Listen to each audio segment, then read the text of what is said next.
Well, Qantas has ended a 40-year partnership with Tourism Australia worth $50 million amid claims that the boss of Tourism Australia, Jeff Dixon, is trying to sabotage Qantas and get rid of CEO Alan Joyce. Today, finance expert Ross Greenwood joins us now. Good morning to you, Ross. Good morning. Never a dull day at Qantas, is it?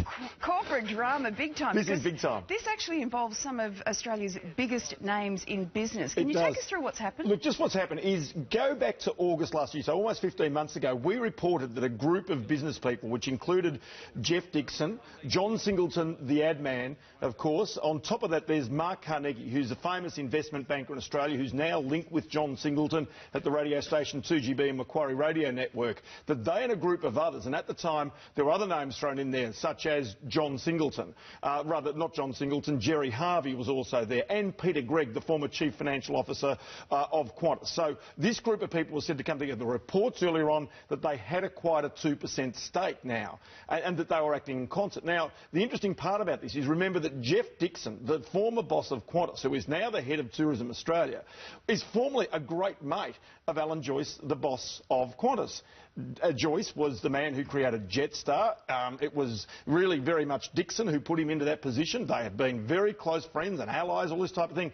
But right now they have fallen apart in a massive way. Well, Alan Joyce has reportedly said that Jeff Dixon has an untenable conflict of interest. Does that sound right? Well, that's because Jeff Dixon doesn't agree with some of the things that Alan Joyce has done, such as do the deal with Emirates to change the way in which Qantas flies internationally, such as the massive expansion into Asia with Discount Airlines. So this is the reason why this group, I understand, is agitating, why they've bought the shares, why they're looking for some sort of change of control.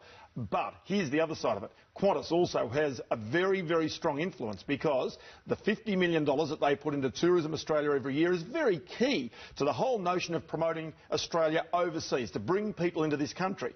Now, Qantas says it'll still spend that $50 million, but on its own terms, not as part of Tourism Australia. Remember, it was Tourism Australia that brought Oprah Winfrey to Australia, for example. Of course. So all of these types of things become very, very important. And it's all because of this deal, whereby Qantas right now, just only in the last few days also, has announced a massive share buyback. They're going to buy back their own shares and gobble up some of the $3 billion worth of cash that they've got as a stockpile right now. So, as I say, it's all to play for. And, of course, it's not as though Qantas hasn't had its dramas in the past 12 months, with the airline being grounded, with industrial action, all these types of things. So, as I say, never a dull day. Is it vulnerable to a takeover? Look, it is. There's no doubt about that. But the question is it actually a good business? It would be fair to say that all airlines around the world, even though Qantas is a very highly performed one, its international airline is not successful right now. You'd have to say that.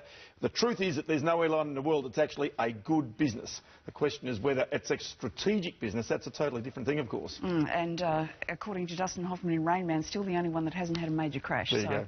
That's a good track record. Where's a bit of wood there? Exactly. Knock on that. Thanks a lot for that, Ross.